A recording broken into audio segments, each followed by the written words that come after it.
Zombie Dogs. Hey everybody, and welcome to a very unique and special episode of Popcorn Zogs and Zombie Dogs. That's right. Popcorn zombies. Zombie pop dogs. A lot of people, Oh, that's way better than what I had. a lot of you might be saying, is that legal? And we will make it legal. This is both podcasts at I once. officially declare Popcorn Dogs and Zombie Dogs merge. I am just going to say this feels a lot like when Conor McGregor won the flyweight and the middleweight championship for the first time. He was the first champ in UFC history. Isn't that guy like a horrible person? He's not a great person. Give but me your belt. His rise was really, really fun to watch. Yeah. I was glad when and then he Dustin got to the slept him. top, and it all went downhill after that. You know, when you cheat on your wife, commit multiple sexual assaults, and get addicted to cocaine, it's not going to go well for you. Yeah. My name is Brad. We are part of the Hair of the Not Dogcast, addicted to cocaine. part of the Hair of the Dogcast network. Check out all the other amazing shows. And I don't know what theme song we'll put for this. Either way, it's a little bit from Moonglow, so that's good. Who else is here? No, you put on that sick Resident Evil movie soundtrack that Marilyn Manson did. You guys remember Marilyn Manson? He's not a great guy either. But He's we're also gonna, not a great guy either. We're gonna but, we're gonna talk about that soundtrack. yeah, dude, it hits. What's your name? Stoy. Oh, It's been a while since I've been here. yeah. It's having a baby will do that to a person. Yeah, my name's Tyler, still babyless. Got a lot of Magic cards, though. I went to Magic Convention yesterday, and Hell yeah. I spent some money. Where was it at? I was at the Baird Center.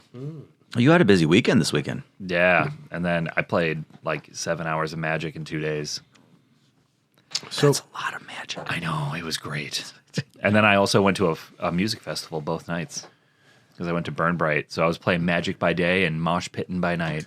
and sleeping by never. I did get a lot of sleep. Oh, okay, that's good. That's important. Magic and a mosh When you pit get to be will our age. tire you out. Yeah. I got my first full night of sleep. Is this your bed down here? No, that's my dad stayed. Oh, that's here. your. Okay, got it. All right. But I slept 10 hours, and I haven't actually felt not like a ghoul until today. You woke Damn, up I like can't a, even imagine sleeping like a 10 hours stone now. man. After so many 4-hour days, Yeah, it adds up. You'll do it. It adds up. Today on Zombie Dogs, we're talking about the Resident Evil feature film from 2002. And we're going to go over some of like the unmade scripts and stuff before we get to the movie. But just off the top, this is a movie that I absolutely loved back in the day. This was kind of when Resident Evil was, I think, having a pretty big peak moment because those first 3 PlayStation 1s and Code Veronica, they were all very big. And then this was like right before Remake, right before 0, right before 4. There was a lot of momentum. And this movie was a pretty big deal when it came out. Loved it back then. And upon rewatch, it's achieved like guilty pleasure status for me. There's a lot of things that I like about it. It's still, I wouldn't call it a great movie, but there's a lot of things that I find more enjoyable than I should probably. I was the exact opposite. Didn't like it when it came out. Okay. Yeah. It took me a couple watches to understand it, to know that, okay, this is lore adjacent. Because you Yes. can make stories in the same universe, different stories than what you're used to in the video games. And it took me a while to understand it. Granted, it was like 19, 20-year-old Stoy that was like angsty. That's because Leon wasn't in this and you said 0 out of 10. I read your reviews back in the day. No Yeah. Leon, 0. My written review on IMDb, Rotten Tomatoes, or whatever it was. Yeah. No, I mean, they told a good, interesting story, especially with the whole AI thing. But I was like, there's no characters from the original game in here at all. The only mention was like one thing at the end that made me go, whoa, cool. But yeah, after a couple watches, I actually started liking it. I started appreciating the story that they were trying to tell. Yeah. It's definitely its own thing. Yeah. It tells it in a different way, and I can appreciate stuff like that. And now, Tyler, you can take the belt off. Tell us how you feel. When this movie came out, I thought it was just okay. Yeah. And then in rewatching it, I fucking hate this movie. I hate this movie so fucking much. This movie sucks ass. This movie lands in Doom territory. Oh, no. Yeah, it is. It is. That's harsh. It's a fun watch if you're kind of hammered and you're hanging out with your buddies. But I sat down to watch it like a grown man, sober. And I was like, That's dumb. I don't like this. Heather, that's dumb. Watching this movie sober is not I recommended. watched this movie before noon one day. This was the first thing I did one day. Wow. If you were really hungover, that might work. I was stoned. I did watch it sober. recently at night with the lights off. I That did might have have a been beer. I better. did have a beer in hand, so maybe that's why I was like, I haven't seen it in 20 years. And There's one scene that's iconic from this movie. The dog kick? No, the lasers. Oh, okay. Yeah. I would say those are both iconic. Yeah, the dog kick is pretty cool too. But overall, I was just like, as a kid, I was like, nah. And then as an adult, I'm like, nah. What I think works about this as an adaptation of Resident Evil is those early games just have such a B movie charm, and this is B movie extreme. There it's is a B minus, yeah. There's no good character development. This is schlock. This is bad one-liners. This is stupid action moments. Some of the worst dialogue delivery I've heard in my entire life. Yeah. I would say across the board. There's only one actor I think that is doing a fine job, and that's the role of Kaplan, who is like the hapless guy who winds up in charge. He has some emotional depth almost. The rest of them are smoldering. They're just like making faces at the camera and delivering bad lines in a straightforward manner. I heard somebody the I don't know, other day. Michelle Rodriguez did fine. She just looks fine. Yeah, I think she did fine. She just looks fine. Yeah, I mean, she plays her role very well. She plays Michelle Rodriguez in this movie. She's only ever played Michelle Rodriguez, but Exactly. she does it well. But she does it well. Yeah. Yeah. But before we get into the rest of that stuff, we can talk first about some of the unmade scripts. We briefly touched on this before, but we're going to cover this again for the film. There was the Alan McElroy script. Now, this was a German production company. Constantine Film bought the live-action film rights for Resident Evil in January 1997. They jumped on it very quick. They hired screenwriter Alan B. McElroy to write the script. At the time, he was writing the film adaptation for another video game, Doom, which was ultimately not used either. I wonder what that one was. Because the Doom that we got, yeah. Couldn't have been worse. Yeah. June 1998 version of PlayStation Magazine published an article about McElroy's Resident Evil script described as action and horror-packed and very violent. The script was similar to the original game. Some changes were made. For example, there was no mention of Umbrella Corporation or stars. Kind of seemed like you need them. Kind of seem important. That's like bare minimum. yeah. And there were no zombies. It was actually just a That's romantic even- comedy. About two hapless. It was about Teenagers. Stoy and Leon. How to lose the plot in 10 days. Big time. It followed a special forces team sent by the government to rescue scientists from the Mansion laboratory after the SWAT team sent in earlier was killed. I can see some of the riff they're working on. Yeah. During which they realized the mission was a trap and that they are specimens in a medical experiment. The script included all major characters and monsters from the game. This script was, however, rejected.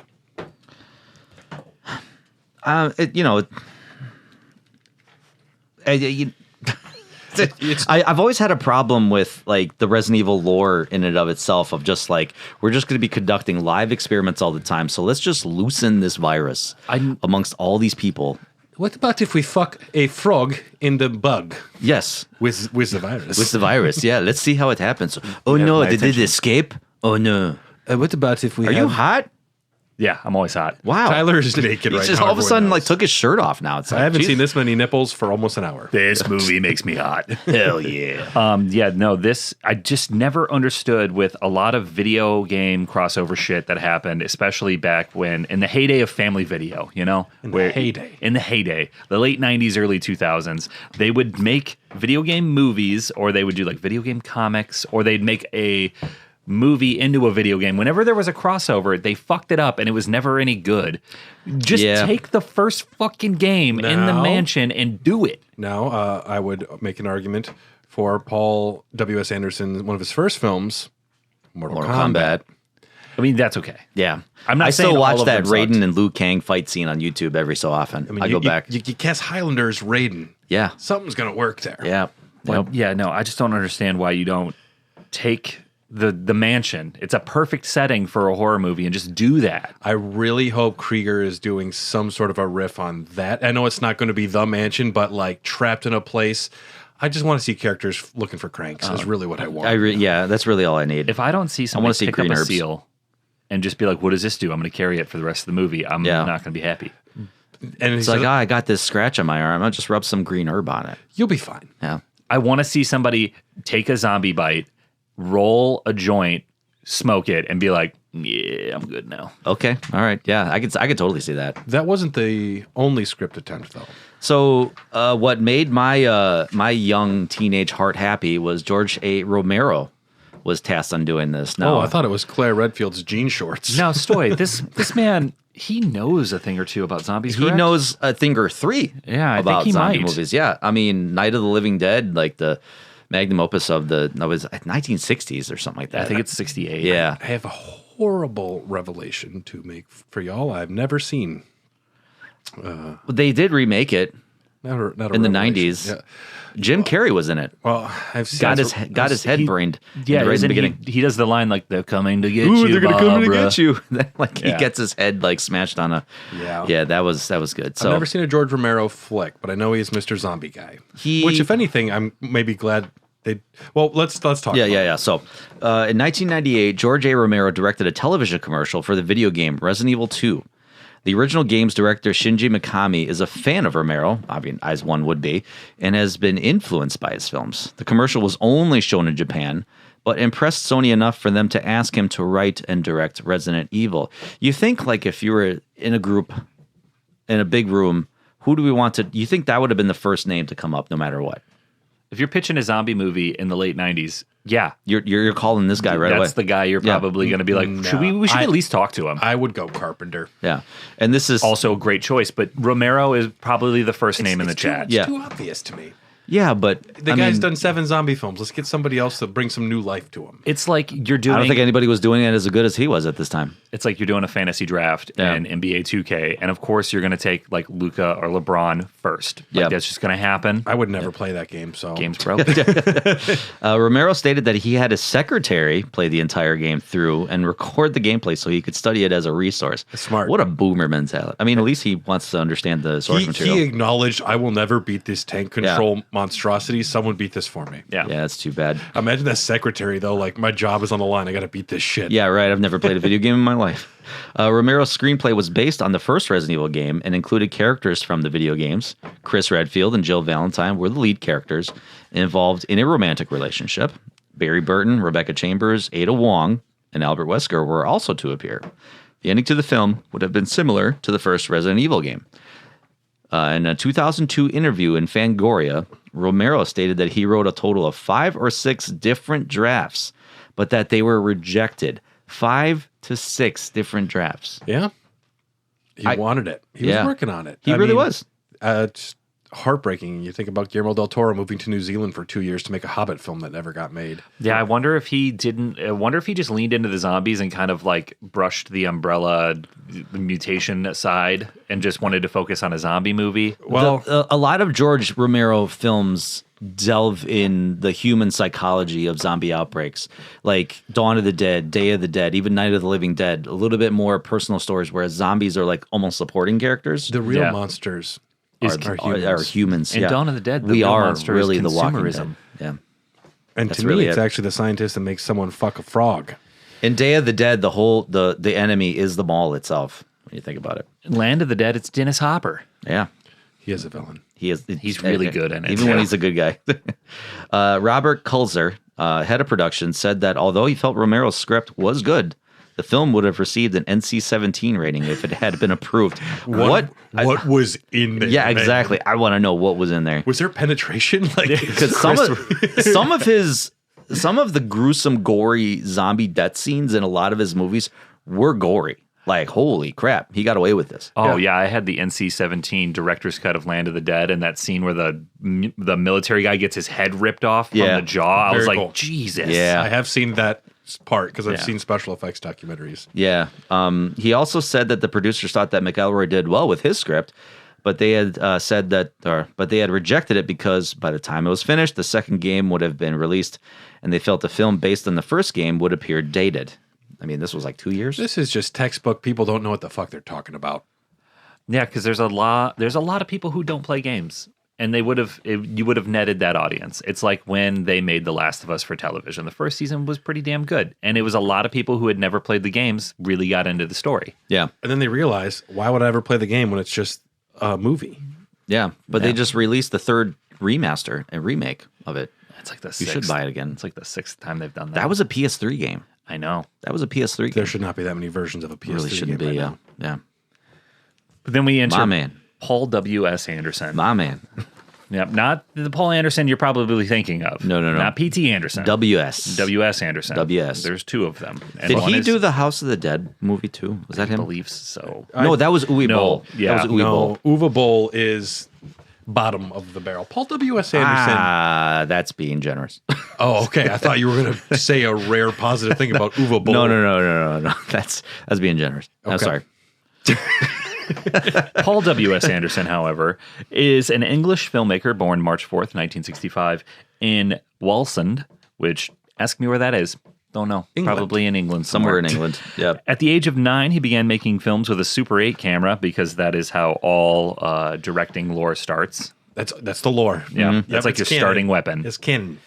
After attending the Royal Grammar School in Newcastle upon Tyne, A bunch of English fucks. Yeah, right. he became the youngest person ever to graduate from the University of Warwick with a bachelor's in film and literature. Now, as somebody with a bachelor's in film, It's useless. it doesn't mean a lot. I was going to say, is this a flex? Also, It is also not. could it not just be the grammar school? It's like, oh, this is the Royal Grammar School. Royal. This is the royal bathroom. You must wear your vest at all times. Where is your vest, Paul? The shorts are too short. Mr. Anderson. Go back and get your tie clip right now, or you will be expelled. I'm going to make movies, mate. You'll hear, Mr. Nettingworth. I'm going to be a big-time movie director. You just watch. You're 9 years old. Go home. If you are enjoying our accents or not enjoying our accents, please write it. Yeah. Please comment. I know people don't like it when Dylan and I do them, so. Anderson began his professional career as a writer for the British crime drama comedy series EICID, Maybe. Or is it ECID? El Cid? Something like that. El Cid, El Cid. which ran for 3 seasons from 1990 to 1992. He met producer Jeremy Bolt, and they co-founded Impact Pictures in 1992, looking to raise money for Anderson's feature film debut as a director from an action crime drama script of his own called Shopping. Sounds like Riveting. Sounds like a reality show. Yeah. Shopping. We're going to go a little bit into Paul W.S. Anderson's filmography more than we would for regular popcorn dogs because this guy is responsible for 6 movies we're going to be talking about. Even if he wasn't directing, he was very much involved in all of these. You need to know the man. There will be a test. We need to know this man. So, Shopping, in the near future, young Billy, played by Jude Law, is released from prison and meets up with his girlfriend, Jo. Immediately, they steal a car and go shopping. Their term for crashing the vehicle through the window of an upscale store, then stealing everything they can. Billy's return to the streets draws the ire of both the law and rival crooks, like the merciless Tommy, who sets his sights on getting rid of the upstart criminal for good. I'm already in. Sounds all right. Yeah. This sounds cool. The censors of the BBFC were not happy with the film's violence and delayed its release for months. This is called publicity. Yeah. I was going to say, this is the longer you wait. When it was eventually released, critics banned it, and some cinemas banned it for promoting an irresponsible outlook. Wait, this movie came out? Yeah, Oh, I can watch this. you can. Oh, hell yeah. In the U.S., it received only an edited direct-to-video release 2 years later. Don't watch that one. What was so violent about it? I'm just curious. We will look into that one Okay, later. all right. Shopping is Anderson's only British film as he grew up watching American and mainland European films, never imagining himself a British filmmaker. When Shopping was accepted at Sundance, American studios noticed its impressive look and style, despite its relatively small $2 million budget, which led to opportunities in Hollywood for Anderson. They saw the price tag and they were like, we can do something with this guy. He accomplished something stylish and shocking for cheap. yeah. Yep. That's good. And it got his name out there, whether it's, a good reputation or a bad reputation. Or what, how's it saying? Like, bad publicity is good publicity. Uwe Boll gets up money to make movies. Yeah, they keep looking at his resume like he's made all these movies. Let's keep him making more. Yeah. So Mortal Kombat. Yeah. Oh boy. No, I mean that in an awesome way. Using a script written by Kevin Droney, the film was based on the first entry in the video game franchise by Midway Games, Mortal Kombat. Although elements and characters were borrowed from the original game's sequel, Mortal Kombat 2, Anderson became interested in the project because he often played the game at arcades. The production company decided to hire him based on the accomplished visual flair of Shopping, which was filmed on a very low budget. They also saw his initials on the cabinet as a high score, and they were like, this guy knows. This guy knows. Oh, this guy yeah. fucks. yeah, Yeah. this guy's good. Yeah. Let's get him in here. Anderson, who at the time knew nothing about visual effects or fight scenes, had to study every book on visual effects that he could find and learned about filming the fight scenes while they were being shot, often consulting those who were experienced in fight choreography on set, such as Robin Shou. Liu Kang. Yeah, Now, Liu Kang, yeah. I watched a making of the second Mortal Kombat movie. Ooh, Wow. Annihilation. And the first, he was very revered for the way that he approached the fight scenes in the first one. A lot of people were really, really happy with his direction and how he was like, I don't really know. How does this work? And his collaboration with people who knew more than him, glowing reviews from like stunt coordinators and actual fighters that were in the first film. And it's also nice when you don't have to have your actors doing a lot of the fight scenes. Well, besides Robin Shou, who actually is trained, and Lyndon Ashby was also okay. But when you just have the ninjas, can be anyone. Yeah. That's like Darth Maul looks great. That's because you fucking just put the guy that knows what he's doing out there. I thought not Raiden, Reptile. He was an actual, like, I forget who the actor was, but I do remember he was actually like one that was like trained. Yeah. Like he wasn't a stunt double or anything like that. But the film had extensive reshoots in order to add additional fights based on feedback from test screens, which were attended by fans of the video game franchise. That was the funny thing about the Reptile and Liu Kang fight. The baddest fight scene in the whole movie. In a bad way. In a great way. Oh, honestly. you mean in a great way? Okay. I mean that's in a great way. And they put that in last minute. They were like, we need another fight scene. Well, let's just like throw this fight scene in there at like near the end as they're walking toward the, final tower. And it's like, let's just throw it in here. And it was like the best fight scene in the whole movie. And me personally, I really liked Scorpion and Johnny Cage. Just the visual flair of that forest. Like, there's a lot of really cool moments. Yeah. Yeah, plus those are like my two favorite Mortal Kombat characters, so Yeah, for sign sure. me up. Yeah. That was a good matchup. The production company decided to release Mortal Kombat in August of 1995 in the hope that the film would become a summer blockbuster. It spent 3 weeks as the highest grossing film at the U.S. box office. That's saying something. Nowadays, it's not that way. And earned over $122 million worldwide, produced on a budget of $18 million. It proved a major success for Anderson and had become recognized as one of the first financially successful film adaptations of a video game, which I would agree with. I think it's one of the better ones. Yeah, it is really fun. Still holds up to this day. I think it took what made Mortal Kombat fun, and it's just like, let's just make a good fighting movie. And then watch the production company fuck up the sequel. Let's take this movie and throw it in the toilet. I can really and make a sequel. I can always watch Annihilation, guys. Yeah, I know. I can't detach myself enough to watch it. It gets to the point where it's so bad, it's good. Yeah, I suppose. It's like At a some Tommy point. Wiseau film. It goes all the way around. Yeah. Yeah. It's like Gandhi in Civ 4, where if he gets too nice, he becomes a maniac. Oh my God. That You're used always to be a talking thing. about Gandhi. First you get naked, now you talk about Gandhi. Who have you become? I'm going to shave my head when I get home. My head gets too hot.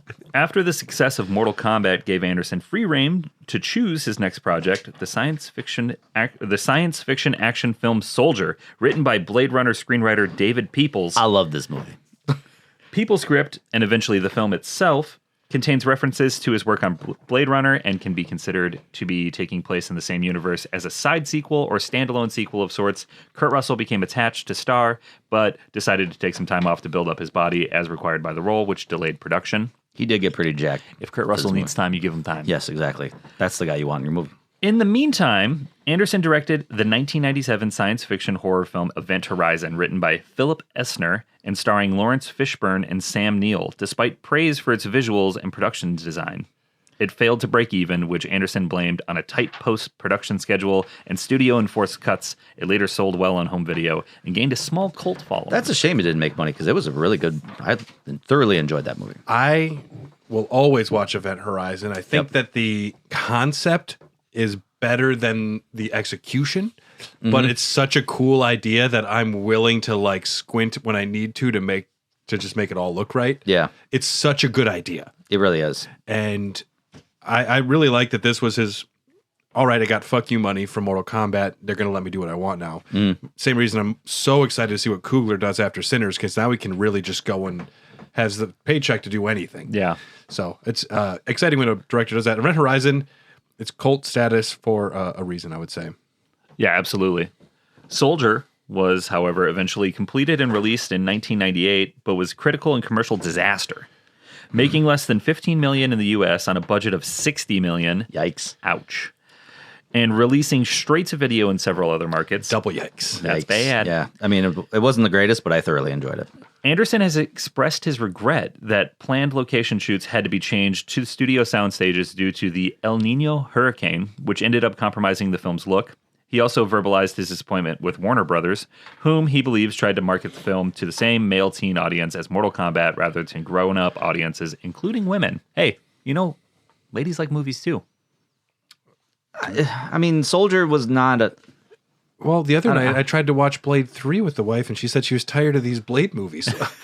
Well, so you're saying they do like movies, though? They do. Okay. Yeah. You just got to. Have you started with Blade 1 instead? We actually Maybe we watched Blade 1, and it was Blade 2, and she's like, I don't think I have another Blade movie in me right now. She didn't even make it to Trinity. We watched When Harry Met Sally instead, which is really good. I had never seen that.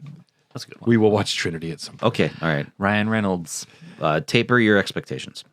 But he wears a name tag that says, "Hello, my name is Fuck You." And Yeah, the that's funniest thing hilarious, anybody's dude. ever done in the world. Ryan Reynolds playing as Ronald Reynolds, dude. That's all I he's love ever that. done. It's unique. There's one movie where he plays a psychotic person with a talking dog and cat. Watch it. Isn't that movie like named after a number? It's like I forget the name of the movie. We actually watched it one time. It's very funny. And Ryan Reynolds voices the dog and cat characters, and he winds up killing people. Oh. And the dog's like, you should go ahead and give yourself in now. It's probably bad. And the cat's like, no, do more.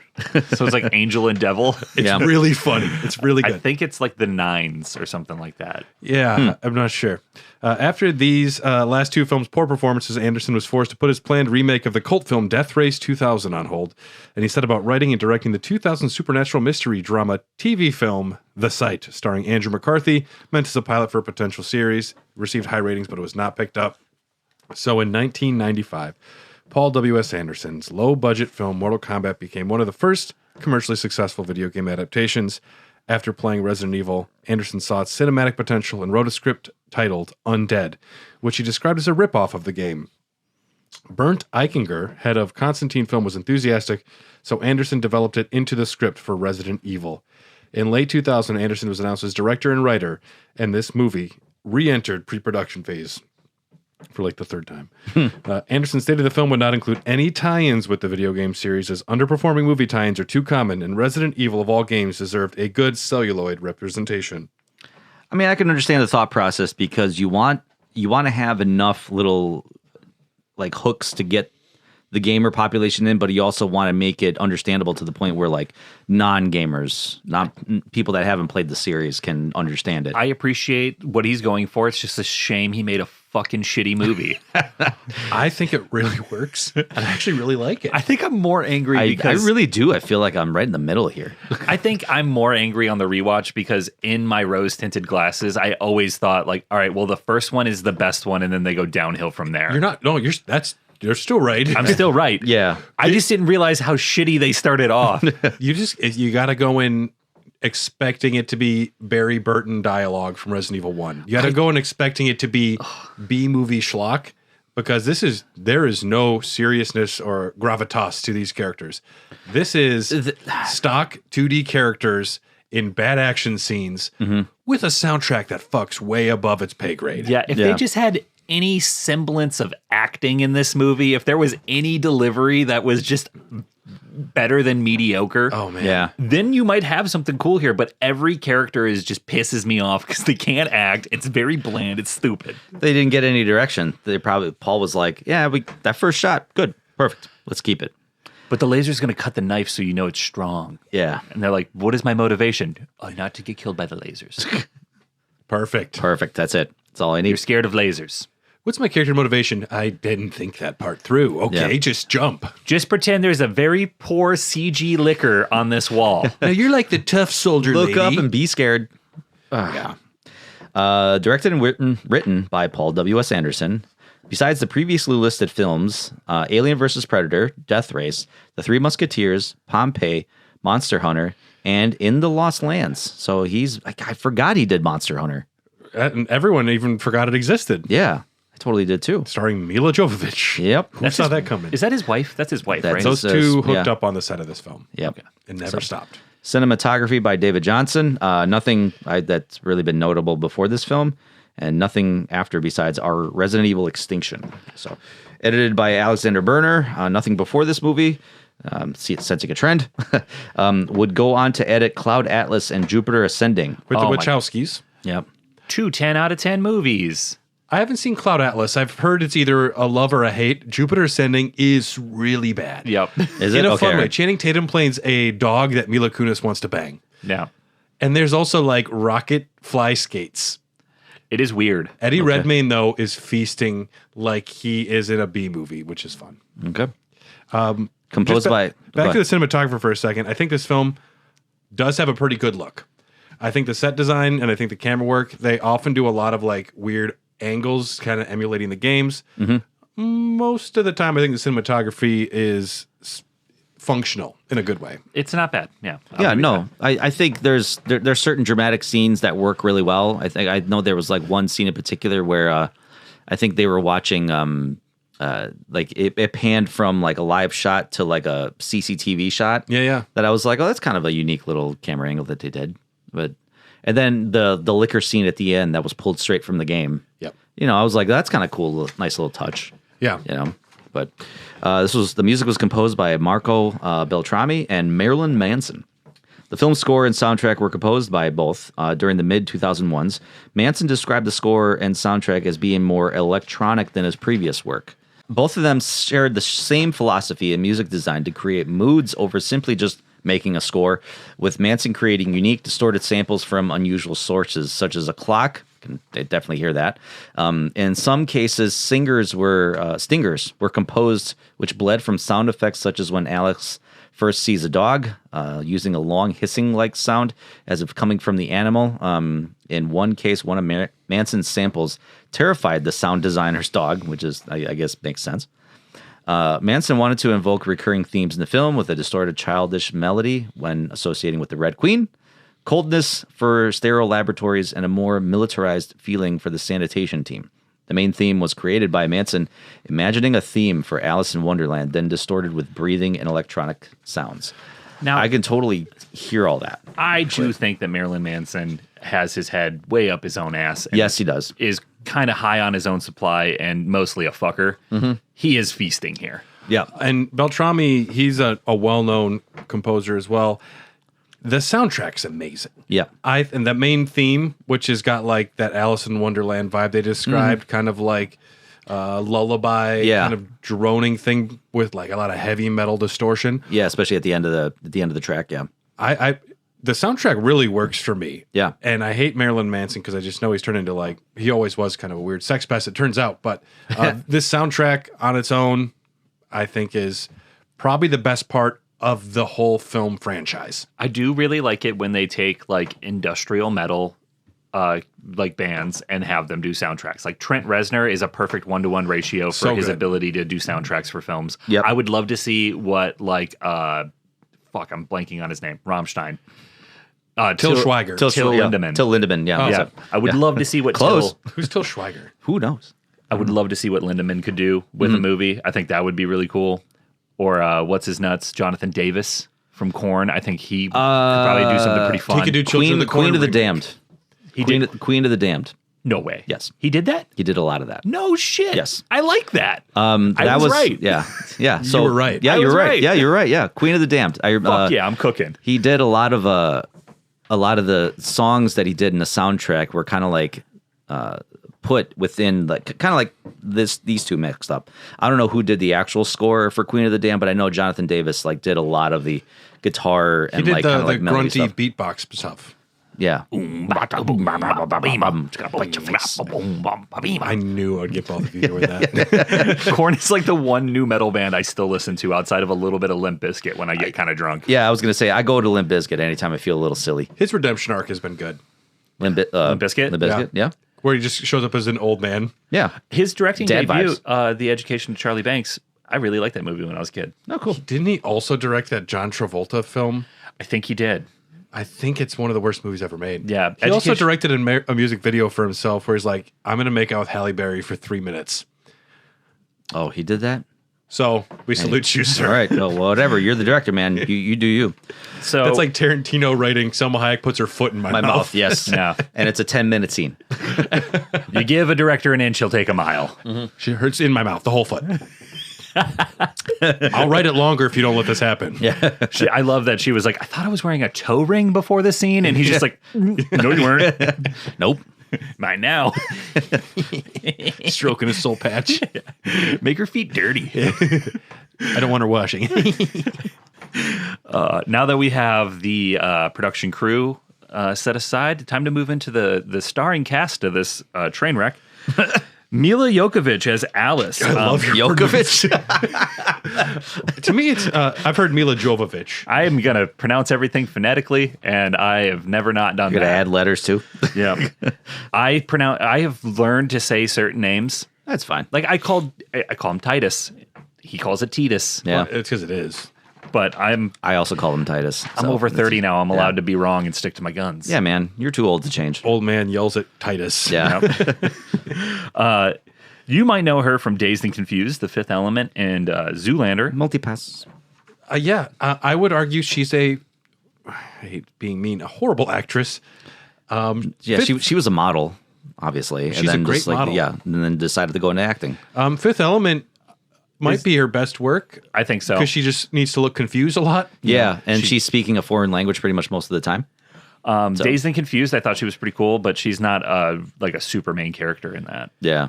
I think that she also is diminishing returns like this franchise. At least in this film, she plays some range. After this, she is only badass. Mm-hmm. This one, she's confused. She's flawed a little bit. Yep. What was the alien movie that she did that was super dumb and confusing? I don't know. Encounters of the Fourth Kind or something like that. No. With all the owls. And it's like she's doing like piece to cameras during it. Oh.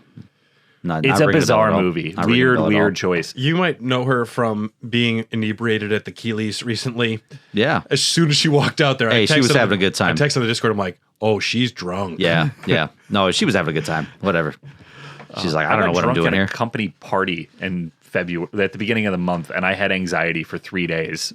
I don't want to go back to work. I didn't even do anything or say anything stupid. I couldn't imagine getting on stage and being on television drunk. Yeah, Imagine right. getting blackout drunk on a podcast, and then you have to edit yourself.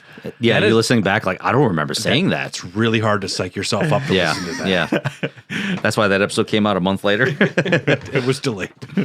Michelle Rodriguez as Rain of Campo. Fast and the Furious, Blood Rain. Oh, the Blood Rain movie. Oh, God. That was Uwe Boll, too. Yep. That movie got moved. His magnum opus. That movie got moved to the adult section of my family video because so many middle schoolers rented it. Good for them. No.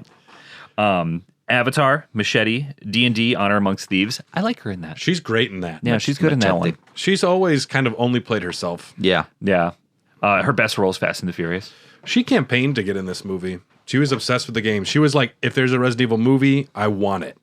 I do like Michelle Rodriguez for what it's worth. Like every time I see her in a movie, I'm not mad that she's there. Yeah. You know, I'm actually quite pleased. First time Vin Diesel threw on a car, I'm like, am I a man now? Yeah, I'm a man.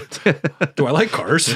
I like cars, Corona, and family. And badass bitches. I gotta go tell my family I appreciate them right now, I think. Yeah. I'm going to get into street racing when I get my license. Eric Mabus as Matt from Cruel Intentions, which I think my mom owned on DVD when I was a child. A movie you should not have seen as a child. You, Movie I you- watched as a child. He was also in The Crow's Salvation. That's the weird sequel, right? That was the weird sequel, yeah. That Yeah. came out after City of Angels. Which is the Dude. second one. Yeah. Because they made three. made four. They made four, yeah. Yeah. This guy sucks. This guy sucks. Yeah, he was a really bad crow. Oh, that's right. Now you're unlocking a memory for me Yeah, now. because Kristen Dunst was in it. Oh my God, dude. I Yeah, haven't watched dude. I think I watched that movie one time and it was the year it That's came about out. it. That's about it. That's all you need to do. Yeah, that was it. Speaking of Kirsten Dunst, I heard a rumor Small Soldiers is getting a sequel. Why? Why? sequel? Go home. Get out of here. That was one of my favorite movies as I a am child. Archer, emissary of the Gorgonites story. I have the blue guy. Commander Chip Hazard reporting for duty, sir. I mean, That's such a good movie.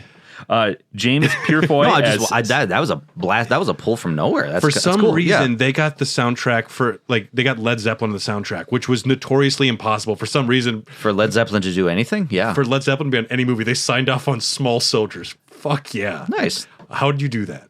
It was the Gorgonauts. It was the Gorgonites.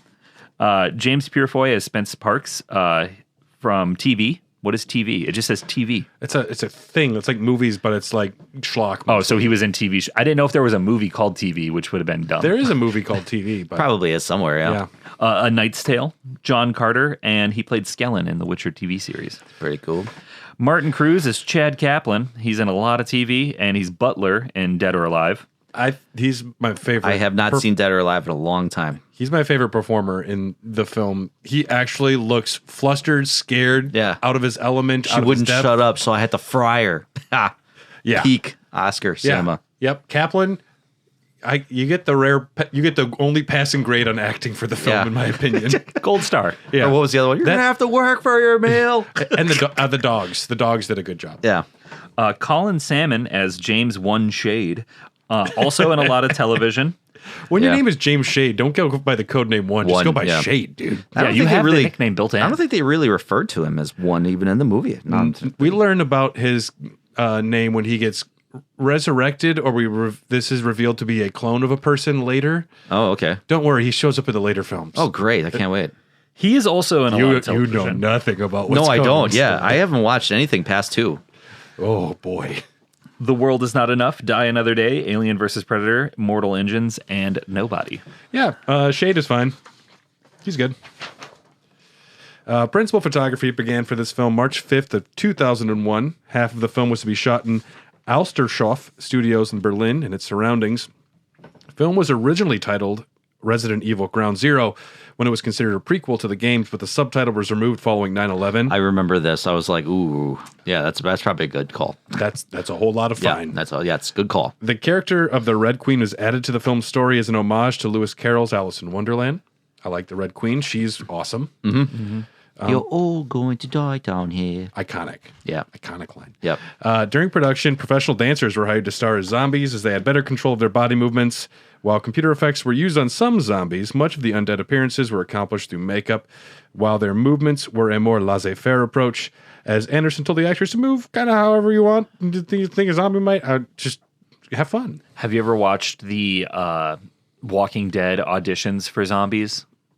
They would just get a bunch of people and put them in a big group, and they'd be like, be a zombie.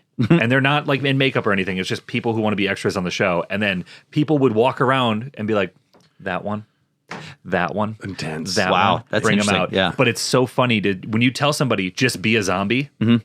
At least they knew that it was a Walking Dead zombie. They kind of had like An understanding. of what to do. I can't imagine if it's like Resident Evil. Somebody hasn't played the game. It's like, all right, cool. Just be a zombie. Do I what get you to want, do man. whatever I want. Yeah, right. I'm going to eat your brains. Yeah. Not him. I guess No. that makes sense why some of them looked like stilted and just like, a mannequin, and others actually looked more fluid. Yeah. They have a scope. One was Yeah. just skipping the entire time, and they're like, get him out of here. Yeah, right. Yeah. Put him in front of the camera. Close ups. No guffawing. We've said this. I think that guy completely fell over. What the hell? Is that person eating a pocket sausage? Whilst filming, there was a shortage of manpower where the available dancers were not enough to represent the required numbers of the undead, but some of the Capcom's executives and several of the film's producers, including Jeremy Bolt, agreed to make appearances. The film's stunt coordinator also made an appearance as the dog trainer, while Bolt's girlfriend and sister both appeared as zombies. That's fun. That's really kind of interesting. Something I forgot to put in here while they were making the movie, Mila Jovovich signed on to be in the film. She was very excited. And Michelle Rodriguez, another badass action lady, she also signed on the film. And Mila Jovovich noticed that the script started shifting over to give Michelle Rodriguez's character, Rain, more to do and more scenes. And then Mila threatened to not be in the movie. She was upset. There was a bit of a kerfuffle. Those two were not happy with each other for a while. Then she was given. I hate this. Then she was given more scenes. Oh, this is not dissimilar to Jason Statham in The Rock. Like when they are in movies, they are contractually, you're not allowed to punch me more than I'm allowed to punch you. Yeah. I understand where she's coming from, but she was threatening to not be in the movie, and then I'm thinking that's when they maybe added the dog fight, because that is very out of nowhere and not connected to anything. Yeah, that's true. But there was definitely a moment where they were upset at each other. I guess that's not surprising, especially considering how it ended with Rain's character. Marketing for this film. In March 2001, the official website was set up, which revealed the film's original October 26, 2001 release. It's not going to make that. I don't think it's not gonna make it. It's not going to make it. In January 2022, the film was officially announced to have an R rating, although Anderson decided not to make it as gory as the games. Originally, it received an NC-17 rating, and Anderson had to make cuts. The uncut version was teased, but never released. Like NC-17. I mean, There's you already have to really push the envelope there. We get side boob. Yes. We get butt. Yep. We get zombies. Mm-hmm. I don't know what you're going to do besides. Yeah. What else are you gonna do? I mean, that's kind of the everything. Yeah. Yeah, Penetration. I think it's just Maybe. gotta be penetration is what. Maybe. Yeah. Well, I know what is there. There's a limit of like how many times you can say the word "fuck" in a movie, right? Like No. 500 or something. No, because I Scorsese heard and that- Tarantino would do. No, it. I heard that with the South Park movie. Things were different back in the day, though. Yeah, in the South Park movie, I remember like No, but Goodfellas also goes pretty hard. yeah, they Yeah. do. But I think the limit's 500 because I think the South Park movie was like 499. There's the They Joe stopped Pesci- right before. There's a Joe Pesci clause where he's allowed to say what he wants. Yeah. Everyone in film is like, we agree Joe Pesci gets a pass. Yeah, he gets all the F words. We don't. For every F word, every fuck that Joe Pesci says, it takes one fuck away from the rest of the cast. So it's like a counter I think that's spell. fair. I think that's fair. Yeah. Someone told Scorsese when they were making Goodfellas, like, you probably shouldn't have him cuss this much. Like, this is bad. How's it going to play for TV when we have to do it for that? And Joe Pesci goes, oh, I didn't know we were making TV movies, Martin. Yeah. And Scorsese's like, he's cussing. He does what he wants. Oh, I didn't know we were making TV movies. Yeah. He's right. In December 2001, Sony gave fans a chance to design the film's poster with a prize of an undisclosed amount of cash and free screening of the film. $20. Stoy is raising his hand. I made a poster for this movie. I made a poster for this movie. Yep. I Okay. remember. It clearly didn't win. I basically I photoshopped I think a forest and woods in the background, and then I took I don't know how It was a probably picture through of you and Microsoft Leon Paint. Kennedy. I took Chris Redfield. I took Chris Redfield's outline in the opening intro where he's just kind of like, the scene, the opening intro where the camera goes up to him. I screenshot it. I got a shot somehow, and I like made a black outline of it, and I put that in the forest. And I think like I put in like the producer notes and stuff at the bottom. I had a whole thing. I worked really hard for that on that poster. I clearly didn't win, but I was proud of myself. Do you have it somewhere? No. You nowhere ever? Nope. I How did. did you send it to him? I basically through email. Do you have access to that email?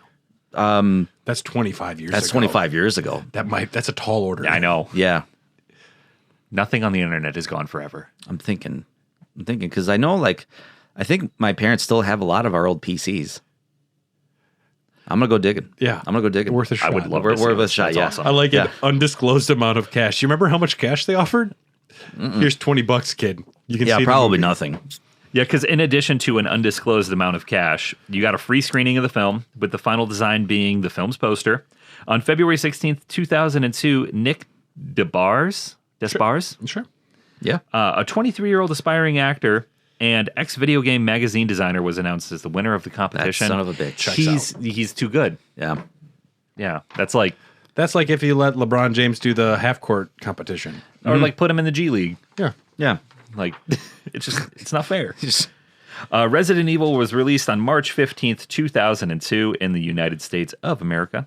Release March 15th, 2002. Wait, what? Sorry, I put that twice. It's in there twice. You will read anything in the teleprompter. Go fuck yourself, San Diego. Oh, that was perfect. Wow. And now I have to leave it in. Different movie, but In still case you weren't classic. following along, it was released March 15th, 2002 in the United States of A. Budget of $33 million and a box office of $103 million. Rotten Tomato score of 36%. That's generous. Yeah, and in that is- 2014, filmmaker James Cameron named Resident Evil his biggest guilty pleasure. Damn you, makes John. That makes it one of the James. best movies of our time. Critics hated this movie. A lot of people went to see it, made a lot of money. Yeah. Yep. But what do the critics ever know? Exactly. So you're saying it is good? I'm saying Are I you have my You're own saying you opinion. agree with the critics this time around. I hate this movie. Yeah, it's I didn't put any of the reviews. Like, there's a lot of really funny reviews of people saying this is the worst movie. This is lowest of the low. Horror fans will be disappointed. Video game fans will be disappointed. Yeah, all valid saying. You know, I mean, it divided a lot of people I knew that were big Resident Evil fans at the time. You know, some people that just like saw it and walked out. I can't wait till we talk about Welcome to Raccoon City. I have even more conflicted feelings about that one. Not my Leon. Nope. So let's get into it. Let's get into the film. Deep underground, in a top secret research lab, security has been breached. A deadly virus capable of contaminating the entire world has been released. Oh my God. We have to get out of this building. What was that? It's the brakes!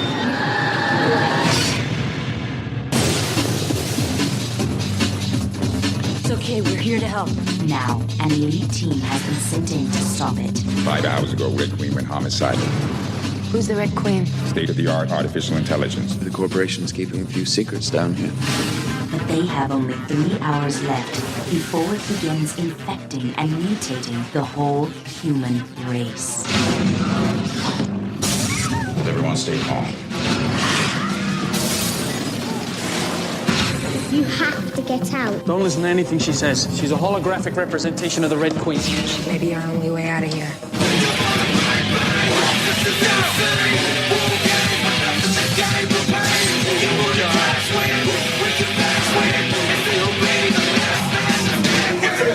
How is she still standing?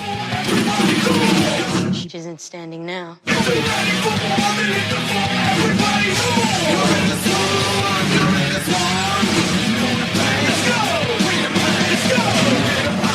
No one is immune. Resident Evil. You're all going to die down here.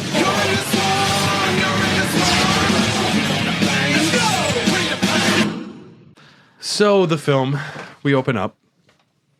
Act 1, confidential report, subject, the events leading to the incident at Raccoon City. This actually is narrated by Jason Isaacs. God, he does such a good job. I memorized this at one point. It's a Can't good, anymore. Very solid opening. Very good introduction. You might know him as Papa Malfoy. He was in Soldier. He's a well-known actor, but I was surprised to learn that.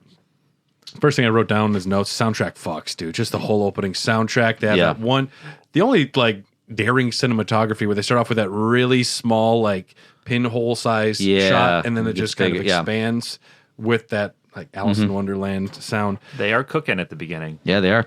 Underneath Raccoon City, a genetic research facility called the Hive is owned by the Umbrella Corporation. We see another day at work underground. We see fake windows, fake skylines. People are going about their business. A thief steals the T virus and breaks in the Hive the Hive on his way out. We see a man carrying his coffee. He gets bumped by someone. Thank you. Yep. And the whole opening sequence, I find it's pretty great. Facilities, artificial intelligence, the Red Queen seals the Hive. Labs fill with water. Elevators. A woman gets decapitated by an elevator. I didn't like elevators for a while after seeing this. I still won't. Yeah, I sure didn't either. I'm always afraid when I step out, it's going to split me in half. Yeah. Maybe a hot take. All of the characters in opening here, I would rather we follow these people and have the entire movie them trying to get out of the Hive. You have that one lady whose head gets cut off. You have the guy who spills the coffee. We have that blonde lady who winds up being Matt's sister, who is a secret spy. There's no fire here. It's good. Yeah.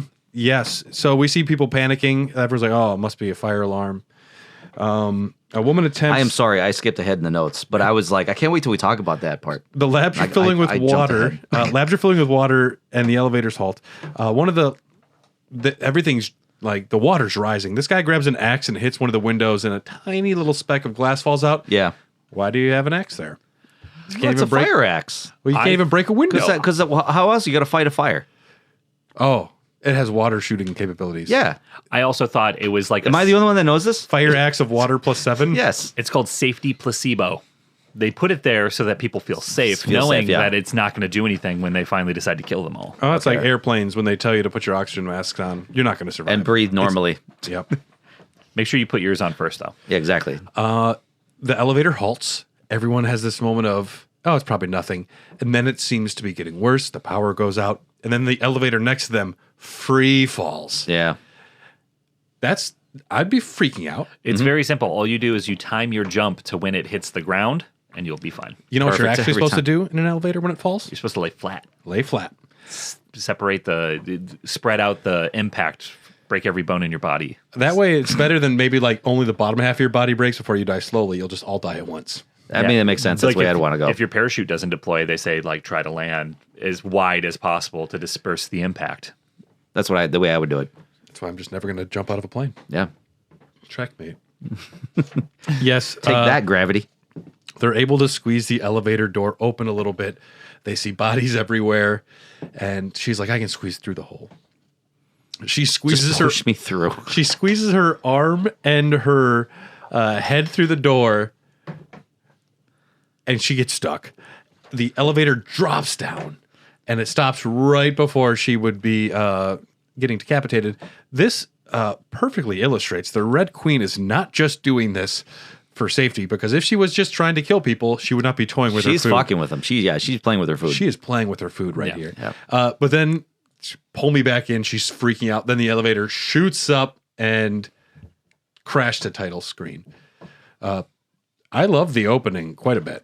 I'm okay with this. Yeah. I remember seeing it in the theater and just all of us going, oh, like collectively. Like perfect scene of like being in a movie theater of just like everybody witnessing at the same time. And then like a 2-3 second like black screen pause and getting everybody's reaction afterwards. I remember we all were like, oh, damn. That elevator sequence, iconic. Yeah. Very cool. Yeah, I would say that's a way to start a movie. Then we see Alice waking up in a bathroom naked in a deserted mansion. Wouldn't you know it? She has amnesia. Oh. This is, in fact, a video game movie after all, because everyone gets amnesia. She has amnesia. Mm-hmm. A red dress is laid out on her bed, and that has become rather synonymous with her character. That red dress, I believe, became DLC for some outfits for some characters, I want to say. I forget who. Wouldn't be surprised. Yeah. She also finds a letter that says all her dreams come true. She does something that I really like. She starts writing it out herself to see if it's her own handwriting, and it's not. That was like a cool little small little thing that they did. I like that. I almost think that couldn't have been something Paul W.S. Anderson wrote because it's actually smart. Mm-hmm. It was Michelle Rodriguez's idea. Maybe, yeah. That's why Mila hates her. She keeps coming up with these good ideas. That's what it was. Yeah. She begins writing it out. The mansion is very large. She finds a picture of her wedding, but she is unsure who the man is. The massive estate that she wakes up in is actually a former barracks used by the Nazi Party in Germany, if you didn't know. According to the cast and crew, it once housed one of Hitler's top regiments during World War II, and the upstairs of the structure featured padded cells with a one-way mirror, which were used for interrogations. Dark as shit. Now, this is the real. That's the real. Okay, okay, I was going to say, is this like written into the lore? This is outside of Raccoon City. Of course, yeah. I was a little Raccoon confused. I was City, like, how Germany. did I miss the German reference here? But Yeah, I thought that too, and I was like, maybe, well, this was filmed in Germany, so. An unknown person tackles her as a group of commandos led by James Shade breaks in. The soundtrack again begins to fuck very hard. I'm a cop. I just transferred. Probably not even a file yet. And then Michelle Rodriguez, blow me. Report. Everyone is very ADR in this film. Additional dialogue recording for those that aren't sure what that means. Yep, and we start to get the bad line deliveries. Yeah, I don't know. That opening line of Michelle Rodriguez, still the best. She can deliver lines Yes, she can. occasionally Yep. in this film. The blow me line makes me laugh really Full hard. mouth, blow me. Alice's attacker claims to be Matt Addison, the guy who tackled her, who just transferred as a cop in RCPD. Now, Stoy, why does that make you upset? Because it's RPD. Get it right. Get it right. You fucking hacks. Yeah, if you're trying to make something in the lore, it's RPD. That's how they should know he's not a real cop, because he didn't even get the name right. They should all be 1.5 feet tall, running in it like a bunch of trash pandas. Yeah. That's what the police officers are. That's why Leon is so confused when he gets there. First day on the job. Great, huh? This is not true. Alice and Matt are ordered to go down into the Hive with the group because you should definitely take unknown agents, like someone who might be impersonating a cop, into a time-sensitive secret mission. There are people outside. Leave them. Leave him. Yeah. If you're going to be back in 2 hours, The guy just cuff 'em. flying the helicopter. Throw him in the helicopter. But no, we're going to bring them, these unquantifiable, unknown agents, down to a time-sensitive secret mission. They find another amnesiac, Spence, hidden in their train. Of course, his body falls out. He's like, I don't know who I am. Oh, it could be true. The gas makes people have amnesia for a bit. Yeah. Great throwaway line. Yeah. Great throwaway. Nice expo dump. Yeah. So they find another amnesiac, Spence, and it is quickly clear to Alice that is the man in her wedding photo. Yeah. Doesn't know what their relationship is at this point. But. And it's even explained to them a little bit. The commandos explain that everyone in the group except Matt is an employee of the Umbrella Corporation, and Alice and her partner Spence were assigned to guard the Hive's secret entrance beneath the mansion under the pretense of being married. We don't know if this is a loving marriage. We don't know if it wasn't. We don't know much about that. But at this point, we know that they're married. They both have amnesia, and they're going into the Hive. Mm-hmm. So, Act 2, now we need to know what's going on here. The audience is given a 3D breakdown of the Hive and its 500 staff, because we always have time for story exposition. We do. The Red Queen... It's a cool map. Yes, I will say it is a good kind of map. cool. Little hologram map. What's going on here? And then a little elbow grab, and then he's like, show them. So, of course, naturally, we're all prepared for this story dump. The Red Queen went homicidal and killed everyone in the Hive. The squad is sent to retrieve the Red Queen's hard drive and determine the cause of the incident.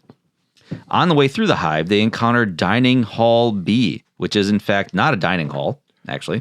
Instead, we find a room with a bunch of human-sized storing crates. Dry ice and smoke covers the floor. That was kind of funny, where it's like, it's supposed to be a dining room, but... I'll eat anywhere, honestly. Yeah, exactly. I'll just eat on the floor here, whatever. Who's eating the people? Yeah. Oh, it becomes a dining hall in the end. So they reach the final hall to the Queen, and this, of course, requires extra defenses broken down, but Kaplan turns them off because he's a smart boy. Shade walks down the ominous hall, which is a bunch of mirrors and a bunch of lights everywhere. It's a weird-looking hall. It's a weird-looking hall. Like something happens here. We just don't know what. So, of course, the Shade walks down the ominous hall, which comes back to life. A laser defense system kills Shade and 3 more commandos outside the Red Queen's chamber. And the athleticism of this man, where he jumps up onto the roof and then like flattens his body. He reverse planks in a pull-up. Yes. Yo. Do you know how hard that would be? That is hard. That's hard. If I had to hang from something, I would die. Yeah, exactly. Most of us would. We'd be like, I'm not making this. But he just, yeah. I mean, obviously, movie cinematography, whatever, can make it happen. But damn, this yeah, sequence, still badass. The sequence fucks. Yeah. This is my favorite part of the entire movie. There's that scene where he's like ready to jump again, and then all of a sudden it turns into like a honeycomb pattern, and he's like, shit. Why and then not? all of a sudden, Why not start with the honeycomb pattern? Because she's toying with she's her toying food. with her. She's playing with her food. I like that, and you have Alice screaming at Matt like they're fucking dying in there. Yeah. He's like, I'm almost got it. Yeah. And I like that as soon as he hits stop, it's right after the grid has moved through Shade. Yep. And then all of a sudden you see, We see the pieces. chopped up bits. Yep. He hexagoned himself. Yep. Sure did. Yep. Awesome. Cubed. I don't remember what shape it was. And now Kaplan's in charge. Yeah. Exactly. So that's the man. Then of course they the rest of everybody. Kaplan goes in first because no one wants to go in there. So Kaplan goes in. Clearly the hall is safe. He's got to walk around all the blood. Also, if they're like, he's like, oh no, it's fine now. Her defenses are really off this time. I'm like, you said that before. Yeah. And you just honeycombed our boy. How about Exactly. You honeycomb to everybody. just you go first? We'll wait. Yeah, the guy that gets like Ethan hand chopped off, and he's like, stay away. Yeah. So they go in, they try to kind of disable the systems, and all of a sudden you hear, get out, you can't be in here. Love her voice. Yeah, you have to get out. I wouldn't advise this. If she I was a- implore you, please. If she had a New York accent, wouldn't be scary. No, it wouldn't be. British It's got to accent? be a British accent. Little British girl. terrified. And then going to die down here. When she does that like dramatic turn right as they're about to do it, she looks right at him. Then Kaplan shuts her off right away. The original ADR, she was supposed to be from Alabama, and it didn't hit right. You're all going to die down here. You're all going to die. Get out. You can't be in here. You can't be down here. You need to get on yard. Later, I wouldn't advise this. I implore you, please. I do not advise this, to be honest. Y'all gonna die. It's gonna be real bad y'all for y'all. Gonna die down here. The Boston accent. Get out. You can't be. No, that's Australian. That was Get out. You can't be in here. There's a guy to both now. Yeah, right. Despite the Red Queen's pleas for the group to leave, Kaplan disables it, causing the power to fail and all the doors in the hive to open. Of course, what happens when you open all the doors? This releases the zombified staff and containment unit holding liquors. Creatures created through the experimentation with the T-virus. This is Go back to our past episodes to learn more about how this is done. So at this point, they don't know. They haven't learned yet what happened down there. They're down here to discover. They why haven't the Red encountered Queen, a single zombie up until this point. Yeah, their biggest threat is lasers and elevators. Yep, really. and they want to know why the Red Queen is doing this. But they're already in. The doors are locked. They are not going to get out with the Red Queen alive. So they really have no choice. But the trade-off is all the doors are unlocked. Yeah. Okay, we can just get out. We can just walk right out, right? We got what we came for, and we just walk right out. Why is it that? I mean, this is why I prefer analog to digital. The doors should stay locked for liquors. Yeah. Call me right. crazy. Have to be part of the protocol. Mm-hmm. I don't mind if they survive whatever we're going to go through. Yeah. Just keep them locked down there. Just keep them down there. So the Horde attacks the group. JD dies while the rest are separated. During that moment, Rain loses her keys, and Matt, taking advantage of the chaos, sweeps the keys to escape his handcuffs. This action scene. Poor JD. I missed him. This action scene, I think, is kind of lame. Yeah. It was like a lot of like still shots of them just standing still, like firing off a few rounds. Nothing acrobatic. It was just smoky black backgrounds. Yep. I don't know. Rain did a turn or something like that. Didn't she do a roll? She does some dramatic acrobatic nonsense she doesn't need to do. At one point earlier, when they're trying to get the train started, she jumps down to an elevator shaft with a light in her mouth. I'm like, it's so well lit. Lately. Yeah, but the sound I forgot to mention that the sound effect of her putting that flashlight in her mouth is like seared into my soul for some reason. I think I know the reason. Yeah, it's just in a good way. That was the whole poster. Was just the flashlight. In her really, mouth. it was just all. That was the whole poster. That was your poster. That's why I don't want to show you guys the poster. Later on, we get to some Alice fighting some zombie dogs. She fights some dogs. Zombie dogs. Hey, that's us. Yeah, that's us. Yeah. That's, She fights us three. She fights. Bark, bark. So we show up. Yeah. Woof. Your acting is overrated. Yeah, you need to tone down the barking. Traditional gore makeup was not applied to the dogs, owing to concerns they would become distressed and lick them off, rightfully so. Respect. And PETA would probably get involved. Instead, they were covered in food, which would give the gore effect without risk poisoning. Unused sauce was used by the crew in their burgers. For the shot of Alice kicking a dog, a rubber dog head was constructed, which would be held up on a stick for Jovovich to kick. A totally CG dog was considered, but this was turned down when they were quoted $80,000 for a CG dog. She's really mad that she doesn't have as many scenes as Rodriguez. She will kick every dog. She says she wants to kick every dog. What can we do? $80,000 for a scene to placate her. Yeah. We've What also can we do? reached full pronunciation of Jovovich because we have Jovovich, Jovovich, and Djokovic. Yes. So we got all three different ways of doing One it. of them must be right. Yeah. I'm just going to refrain and call her Mila. Mila sounds about right. Okay. This scene I think is cool. The dogs look good. The dogs do look very good. The music starts off like there's no music, and you hear it coming around the corner. She closes the door. Yep. And she turns around. There's like 3 more dogs outside. Mm-hmm. I think they look great. I think this is fun. The kick is quintessential stupid action. It really is. Yeah. She jumps up and does like 3 steps off a wall and turn to kick. Probably never going to be the right move. But she unlocks a core memory in her head. She's like, holy shit, I'm really good at combat. How the hell did this leveled happen? up in her skill tree. She literally does. See, this is Like, storytelling through action. Exactly. Yeah. This is why Paul Because W.S. Anderson. She remembered she used to be the governor of Genius South of Dakota. our time. And she used to kick dogs all the time. Yeah. Because they just needed to get kicked. Yes. Alice starts regaining her memories while Matt finds his sister Lisa, unfortunately, who is one of the zombies. Alice saves him, and Matt explains that he and Lisa were environmental activists. Lisa infiltrated Umbrella to smuggle out the evidence of illegal experiments and shut Umbrella down. It was too simple for her to chain herself to a tree. She had to go big. Yeah. She instead chained herself to a zombie. Yeah. Yeah. It's a bold move. It very rarely ever pays off. We recognize her from the opening, and we see a sequence then Alice as a vision. Yep. A vision of her talking in the parking lot, or not a parking lot, in a park. parking lot. Yeah. In a park, Alice remembers that she was Lisa's contact in the Hive, but does not tell Matt at the time. The survivors reunite at the Red Queen's chamber, where the commandos explain they have 1 hour before the Hive traps them inside automatically. Alice and Kaplan activate the Red Queen to find an exit. They rig a remote shutdown to ensure her cooperation. She says the infected will not be allowed to leave. I mean, rightfully so. It's probably smart. At this point, the script is moving fast enough. Yep. I'm on the ride. I haven't the credulity band is fine with me here.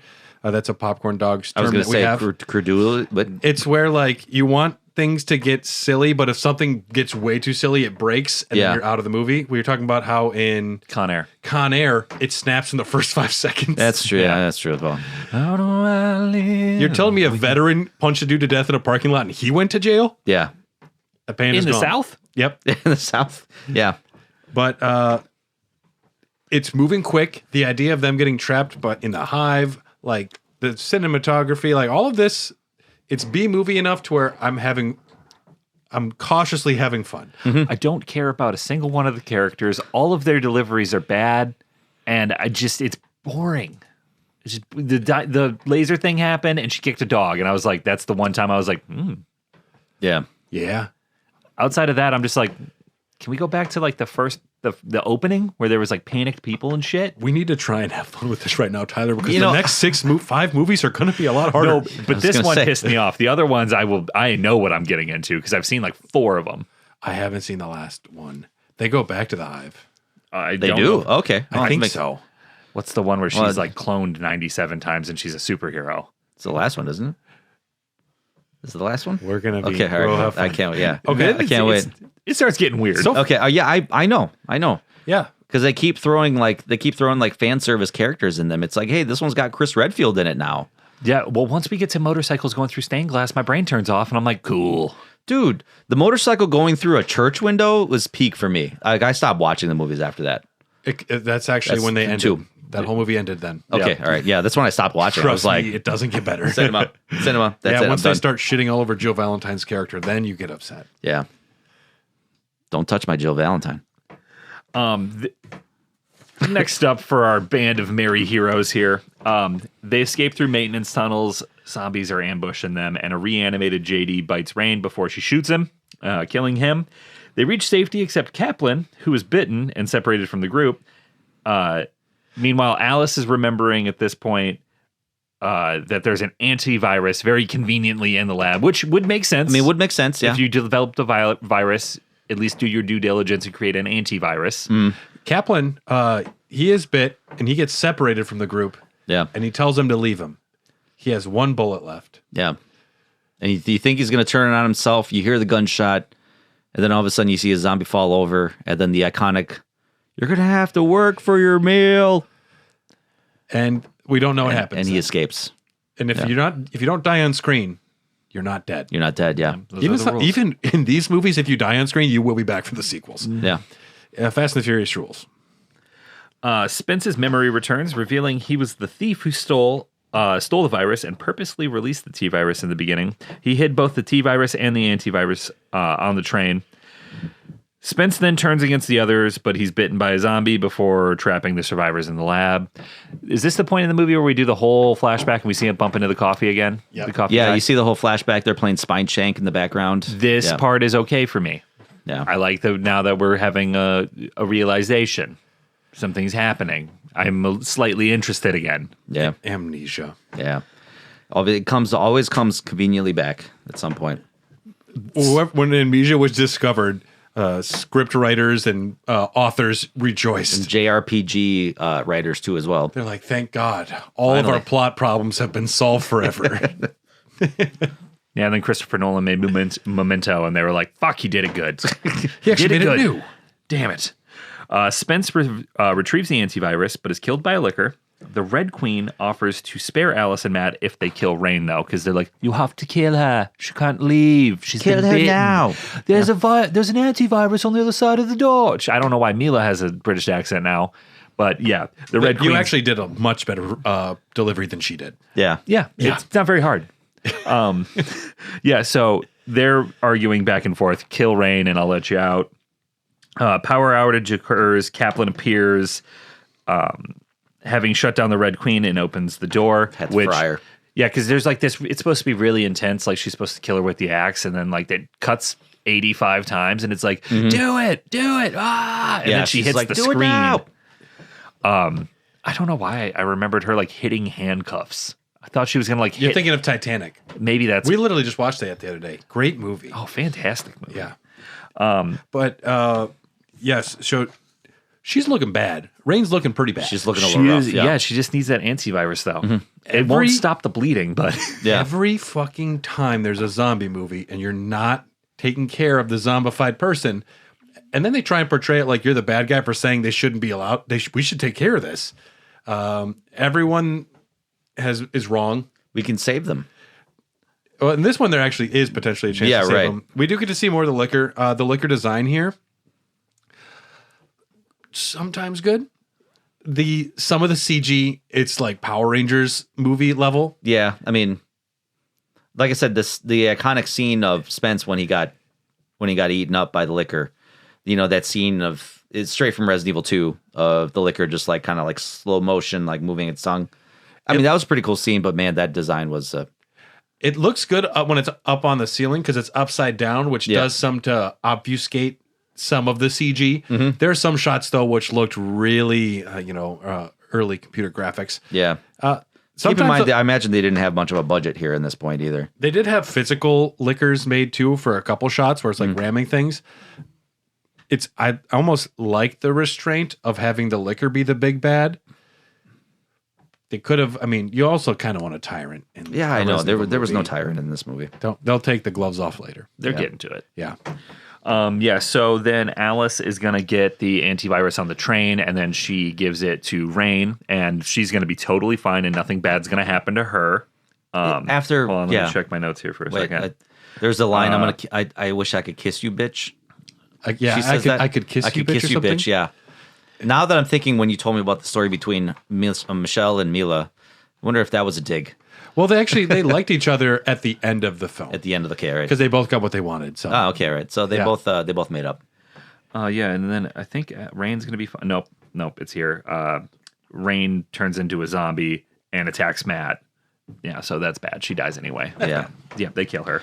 The scene afterwards, the music of that was very dramatic. I remember because like you had this like immensely like chaotic industrial soundtrack, and then you had this very emotional scene of like Rain succumbing to the virus after the antivirus was injected, and I was like, man, this is a really sad scene right here. I don't know if they earned it. I don't know. No, they didn't. It was like really out of place. Tyler, how do you? I get what they were They trying did to not go earn for. it. I get what they were trying to go for, but I was like, this is supposed to be a very emotional scene, but I'm out. Yeah, it's also supposed to be a good movie, according to some people. It's B movie. Yeah. Now this with a capital B. This on a hotel television at 7:30 p.m. when This you is- get in after a long night. Well, that's This is the Sci-Fi Channel. Yeah, that's right in the slot. This is the Sci-Fi Channel. Yes, this is airplane television. You have 4 options, and this is one of them. This will do. Yep, this will do. Yeah. Yeah. Renting it on Amazon. I spent money on this. So yeah, they shoot Rain, and then they're about to leave, but then Matt starts mutating, and then a bunch of hazmat people. I feel like, did we skip the whole liquor fight? We did skip the liquor. I mean, fight. on the train when like they like Yeah, they we did close the skip that. doors or they open the trap doors and the liquor falls through and then like gets burnt up by the tracks. Remember the giant bundle of metal pipes that are all not organized, all Just mismatched? hanging out there for no reason. And I'm sitting there, I'm like, oh, you son of a bitch. it's a big hammer. What is that term? Something shotgun? Chekhov's Chekhov's gun. pipes. Chekhov's gun, where if you show a gun in Act 1, you need to like use it later. I saw those pipes. I'm like, I know what's coming on. Yeah, that's clever. Yeah, it's foreshadowing. They ram it with the pipes. They drop it through the floor. They like slam a stick through its tongue. Mm-hmm. And then this To is trap also it when in place, yeah. when Rain turns. Yeah, she Open the attacks Matt. doors now. This is a fun little climax, I think. I mean, for this movie, this is pretty good. The liquor fight isn't bad. I do like when Rain turns. She has a really nasty Yeah. her zombie face is very good. Yeah, I was the like- mouth opens really wide, in case you guys haven't noticed that. Wood. and there's 4 flashlights in it. Yeah. I was going to say, it's like I don't know staring if you guys noticed that, it's like but damn, staring that at- mouth opened wide. We were watching it, and you pause it, and you're trying to draw how many flashlights Yeah, you could fit exactly. in there. Like how many flashlights? So I had an actual flashlight. Yeah, you were just holding up to the Just was screen. like, it's cold. 3 Stories- flashlights in here. Story's just like Bill Hader and It Too, just staring at the dead lights. The train actually was named Alexia 3000, I think, after the train from Resident Evil 2. That was kind of a neat little gaming thing. and that- after Alexia Ashford. Yes, exactly. That's true. So they kill the liquor, they kill Rain. They're about to escape. Matt starts to mutate, He gets, and then he gets little tentacles out of his Yeah, arm. it looks little- gross. And then a bunch of like hazmat, they're like hazmat suit wearing dudes run in and grab them all. Yep. And then we're gonna go back to the mansion. This is at the mansion. Yes, they're in the mansion, and then this is later on. Yeah, because Well, we hear one of them say, "We want him in the Nemesis, Nemesis Project." Project, yeah, that's what I was trying to get to. And 20-year-old me was like, yes, This movie rules again. yes, this movie's cool again. It said something. The one reference to the video games. Well, they're setting it up. Yeah. Yep. And we'll see that later. But then Alice wakes up in an abandoned hospital in Raccoon City, and I like this. It's out of nowhere, this sequence. Yeah. This is at this good. point, It time jumps a lot. like logically, they could have just ended the film here. And they originally also, I don't know if they filmed it, but they had written that the ending would be her walking into Umbrella Corporation headquarters, like to the front desk, almost like in a Neo Matrix kind of way to break him out. But instead, she wakes up wearing 2 pieces of paper, and I'm like, this is awesome. Yeah. Mila just likes wearing like as little clothes as possible in her movies. So. She takes off like a little needle, and she's able to like jam it into the credit card thing. Luckily, she knows how to do that. Yep. I don't know. well, if her that would work. amnesia is Her mostly amnesia, gone, yeah, so she knows mostly she has unlocked. lock picking. Yeah. Yes. Yeah. She's the master of unlocking And then after all. what this movie should have done is she's like walking through, and then she like gets a shotgun, she cocks it, and then that's like the end of the movie. And you see Yeah. like newspapers that say like the dead walk And then it's Yep. a big pullback. of what looks like Resident Evil 2 with all the fucking destroyed. It's Pretty Raccoon much, yeah. City. Yep. Yeah. What they should have done is had her like just start walking up to the RPD, and then you hear like, "Hey, what are you doing here?" And then it's Leon, and then you cut. But you don't see his face. You just see his outfit or something. You just see a guy do a backflip off a wall for no reason. And in the Exactly. distance. Hold your fire. I'm a human. The newspaper, the other little tidbit too, the newspaper that was in the opening cinematic of Resident Evil 1 was in the end part of this. That was also another thing I noticed that my little Resident Evil brain caught in the movie. The intro of this film and the outro of this film work for me. It is all the middle part. it's all of the inside of the sandwich. You like Yeah, the bread. literally the inside of the sandwich. Yeah, You like the bread. Great bread on this sandwich. Yeah, it's like someone gave me like just a peanut butter sandwich, but it's not chunky peanut butter. It's creamy, and it's like the thinnest layer of peanut butter. And I'm just like, you were so close to doing something great. I see the chunky Jif is on the counter. You could have just slathered this bad boy. This is Subway, but with some homemade focaccia. Yeah, this is bad. yeah, I like it. The soundtrack fucks enough. yes, And this might be just nostalgia speaking because I was fond of it back then. I can squint through the nonsense, and I appreciate bad ADR. I appreciate bad dialogue. I appreciate schlock. And I think Paul W.S. Anderson did a pretty unique and interesting attempt at an adaptation of Resident Evil, whereas so many adaptations are just horrible retellings of the first game.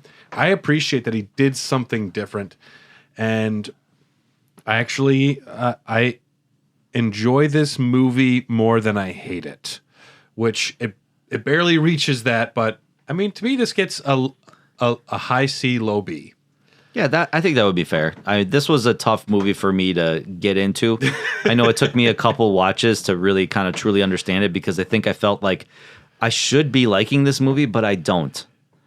And I saw it. I remember seeing it twice in the theater. You made a poster for it. I made a poster for it. I was really excited for it. I saw it twice in the theater, and I was like, I really feel like I should be liking this movie. What am I missing? What's wrong with me? And then like.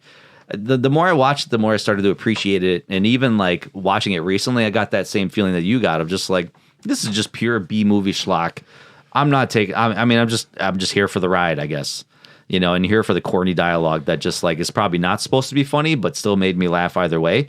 The story, the delivery's so bad. Yeah. It's I'm not even on file yet. And then the blow me. I think me. one of the scene was like when Spence like discovered he was the bad guy, and then he like pointed the gun at like Mila, and he was like, "Well, fuck off." Yeah. I was like, "What?" Okay, sure. That was another scene that I was like, "All right, I get it." The story could work, yes. Like I don't mind the story. It's not a horrible story. The amnesia part of it is fucking stupid. Yeah, it's such a dumb. standard trope that's just in everything these days. If you did like eliminate the amnesia and just have them be part of the group that's going in to figure out what happened, that's cool. It's the delivery of the film and the bad acting and the fact that there's really no stakes with any of the characters that I give a shit about. Yeah. I mean, the one character that I kind of enjoyed was the bad guy because it actually turns out he was the bad guy. Yeah. I like the Red Queen. Well, yeah, but she's... I like that Shade can do that, like, pulling up plank position. We needed more shade in this movie. Report. Yeah. I refer to I said keep it tight. She probably has amnesia. It happens with the gas. Yeah, right. Yeah, it's just like typical. Let's bring her down. Yeah. She might be crazy. Maybe she's useful. He doesn't even have RPD on his outfit. Yeah. The locals are inefficient. That's pretty common. I'm a cop. Oh, it's so bad.